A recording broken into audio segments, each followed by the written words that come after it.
bonsoir à tous. Oui, les choses extraordinaires de Dieu, c'est incroyable. Nous, on est à Cabane avec les campings. Et puis, je suis venu avec ma femme, puis la sœur pour ça. Elle me dit, va vite mettre ton pantalon, tu vas témoigner ce soir.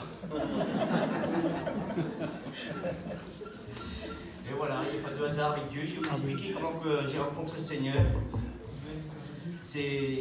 Ma vie a été changée en un instant, en vérité. Parce que nous, on a toujours connu l'Évangile. Hein. Et depuis tout petit, c'était comme ça. Et puis, moi, j'ai perdu mon père très jeune.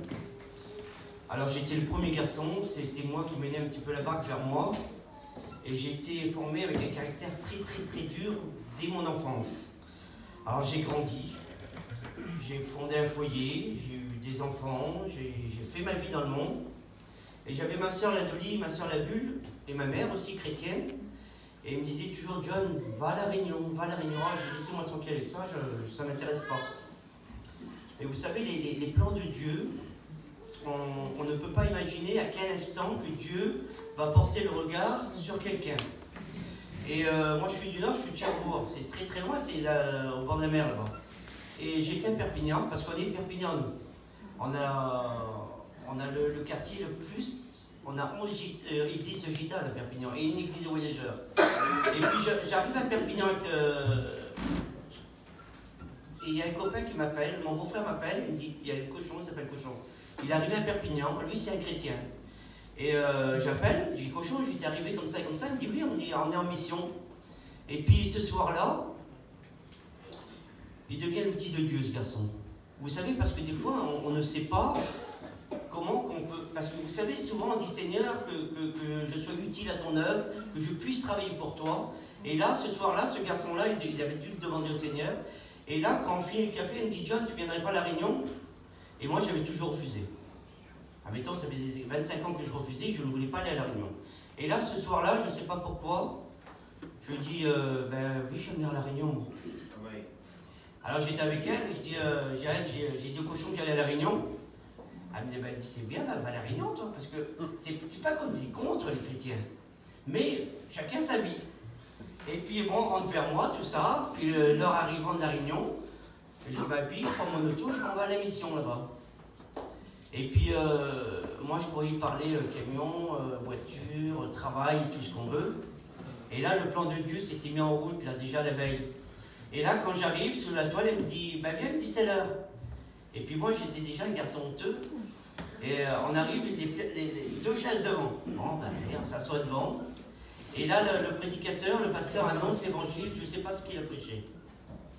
Mais je voyais, quand je regardais cette couronne d'épines, et une fois, on m'avait dit qu'en Israël, les épines mesuraient 12 cm. Et là, je vois que c'est des grandes épines. Et je me dis, lève-là les vraies épines. Voilà les épines que Jésus avait sur la tête. Et nous, des fois, on se met une petite épine dans le doigt, on va aller à l'hôpital. Rendez-vous compte de la souffrance de Dieu. Bon, je ne vais pas prêcher, bref. Et là, je reviens. À la fin de la prédication, le pasteur, il dit que celui qui veut accepter le Seigneur se lève. Ni une du deux, je me lève, j'accepte le Seigneur. Voilà comment qu'il est devenu l'outil de Dieu. Voilà comment qu'il est devenu, on va dire, le sauveur de mon âme, simplement en invitant. Alors moi, 90% des voyageurs, c'est des peintres. Moi, je ne suis pas peintre.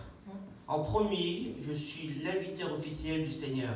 Puisque moi, j'ai été sauvé par une invitation. Quiconque je croise, même les gradiers, il faut inviter les gradiers aussi. Hein. Et bien, je leur dis, écoutez, il y a une réunion à tel endroit, comme ça. Nous, vers nous, on a un grand centre clair, il y a tous les voyageurs dedans. Mais il y a beaucoup d'inconvertis. Mais je leur dis, ben, mardi, c'est la réunion vers nous. Je les invite à la réunion. Parce que c'est notre travail, nos frères et sœurs. C'est important de pouvoir sauver nos familles, nos amis, et puis même ceux qu'on ne connaît pas. Alors il est bon de dire, ce soir, il y a la réunion. J'ai été sauvé comme ça, c'est pour ça que je vous parle de ça. Mais quand je suis arrivé sous le chapiteau, je suis arrivé avec une grande misère. Moi, j'avais la maladie qui avait tombé dans mon dos, et j'étais pas condamné à mourir, mais j'étais condamné à souffrir. Je prenais 10 cachets à base d'opium par jour, et un 11e le soir. C'est-à-dire que j'arrivais même plus à rouler en vérité. Et puis là, le serviteur qui avait prêché, c'était un copain d'enfance. Et il me dit, John, qu'est-ce que tu as bougé sur cette chaise? Ben, je dis, voilà, la maladie dans mon dos, comme ça. Et il me dit, tu sais, John, il me dit, si tu le crois, et si tu le veux surtout, je peux t'imposer les mains et t'es guéri sur le champ. Mais je dis, bien sûr que oui, Billy. il m'impose les mains, je suis guéri sur le champ. Amen. Alors voilà ce que fait l'invitation. C'est simple, un sauvé et un guéri. Et vous savez, Dieu n'a pas fait les choses à moitié en vérité. Parce que quand Dieu porte les regards sur quelqu'un, il le fait entièrement. Il ne va pas te donner la moitié, et la moitié dans 6 mois, il te donne tout de suite. Et là, Dieu a commencé son plan dans mon foyer. Et vous savez, je suis rentré vers moi, tout ça, puis au bout de 2-3 jours, 4-5 jours, elle me dit, tu ne prends pas tes cachets? Ben, j'ai dit, non, j'ai le Seigneur m'a guéri. Et elle a commencé. Elle, vous savez bien comment vous faites, les femmes, là, vous démarrez à fond. Et puis, elle m'a regardé avec ça, ben, je sais bien, j'écoute, si tu ne le crois pas, je dis, moi, je crois que je marche, je vis, je vis. Et là, tout doucement, et puis ça fait son temps, j'avais reçu le Seigneur, j'étais un homme nouveau, et je n'avais pas un métier à la gloire de Dieu, j'ai changé de métier, je fumais, alors pour la cigarette, c'était simple, j'ai dit, Seigneur, c'est vrai, c'est pas ta gloire, j'ai dit, j'aimerais que tu me débarrasses de cette cigarette, mais j'y ai elle à côté là, et elle, si elle fume devant moi, elle va me tenter. Et vous savez, j'ai demandé de tout mon cœur au Seigneur, j'ai dit, Seigneur, je sais que ce n'est pas ta gloire, mais il va falloir que tu m'aides, il va falloir que tu prennes soin de moi et de elle en même temps. Et vous savez, on s'est réveillé un matin, on n'a même plus fumé. Elle n'avait même pas mis un pied à la réunion, qu'elle ne fumait plus avec moi. Et vous savez, je vous reparle du plan de Dieu. Dieu a toujours quelque chose d'avance pour vous en vérité. Parce que nous, on a la peine de voir dans 1 heure, mais Dieu prévoit jusqu'à la fin de votre vie. Et là, Dieu a commencé son plan. Et puis vous savez, ce qui est terrible, c'est elle m'a fait circuiter pendant 3 ou 4 mois.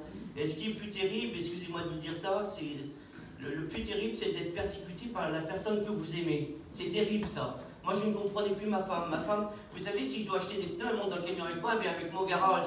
On a tout fait ensemble, on va aux commissions ensemble. Moi, je rentre de Chine, on va aux commissions. On fait tout ensemble, et là, elle était devenue mon ennemi. C'était plus ma femme en vérité. Et puis, vous savez, j'ai demandé à Dieu.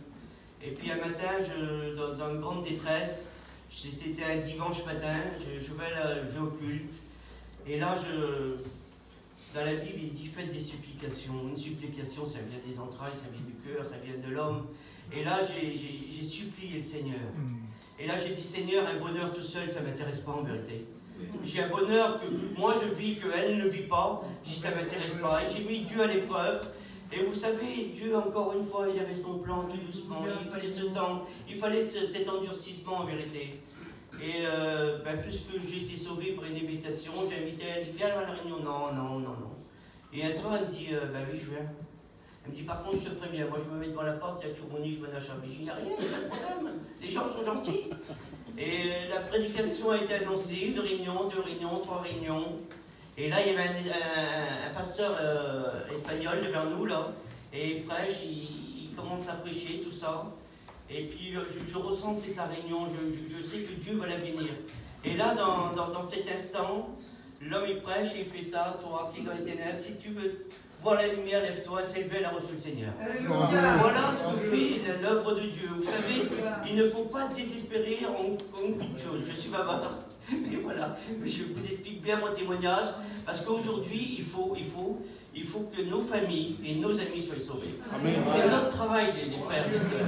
Alors voilà, et après, on s'est baptisé le même jour, et ça fait 8 ans qu'on est chrétien. On est heureux, on aime le Seigneur de tout notre cœur, on essaye de travailler comme on peut, et surtout, faites comme moi, invitez des gens. Que c'est